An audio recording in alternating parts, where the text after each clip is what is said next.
Hey, Thursday morning, January 16th, we're actually here at Gillette Stadium, home of the New England Patriots, and we're here to basically speak at the Winter Warmer VTUG event. VTUG is a virtual technology users group. It's a wonderful organization, and I really love getting to know the leaders. You know, it's an organization that used to be a part of the VMware user group, or VMUG, and they saw the trends, they saw the movement towards Hyper-V and towards other cloud providers, and so they formed a new organization called the Virtual Technology Users Group, or VTUG, and it's now the conversation is about what should our all-up strategy be, and it's just not, it's inclusive of the entire industry and all the different cloud options that are available out there. You know, one thing I would encourage everybody to do is go take a look at the VTUG website, join VTUG. If you are actually a member of VMUG around the world, I would encourage you to start having the conversation within the community about you actually, you know, modify and change and morph and come into the VTUG world rather than just being focused on just the VMware world. Again, great to be here. Looking forward to the keynote I'm going to give here in a few minutes.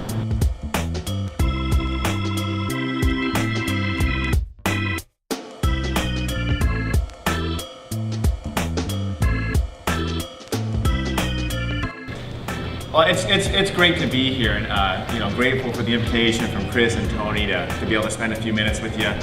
But I'm going to focus on three areas. I want to talk to you about how the Cloud OS from Microsoft is enterprise ready. It's enterprise grade.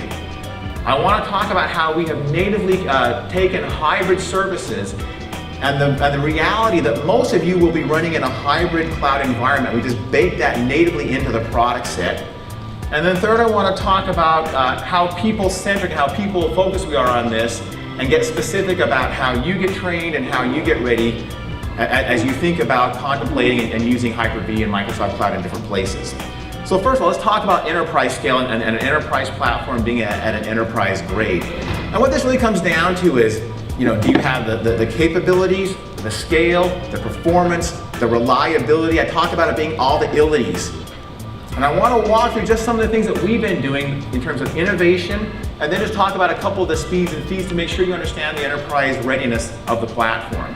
That I want to emphasize is with Microsoft's Cloud OS, it literally is a consistent set for the developer, for the IT pro, from a management perspective, from how the VMs look, identity. So we believe, if you look at those 5 points on the bottom, if we do a great job of ensuring consistency across development, management, identity, virtualization, and data, we can ensure that you have the ability to be able to move your workloads in a friction-free manner across public, private, hosted, and not be locked into any one, but be able to do what is right for the business, because we've done our engineering work to make sure that it is all consistent. And I would submit to you that the majority, the most innovation that is happening in the data center is happening in the data centers of these incredibly large cloud providers.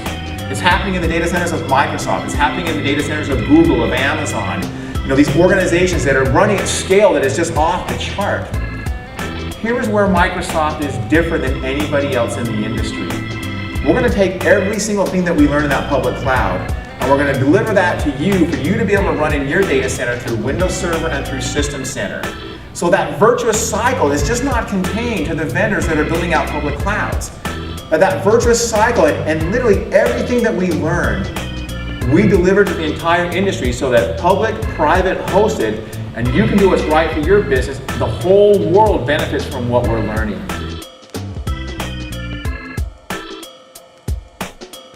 At a high level, really our desire is to help organizations cloud optimize their business. And so I think if there's a bumper sticker, it would be cloud optimized. Yeah, and when I say cloud optimized, it really is how do we help organizations embrace the concepts of cloud computing? And really, how do they differentiate and accelerate their businesses by adding value that is unique from the cloud into their organizations?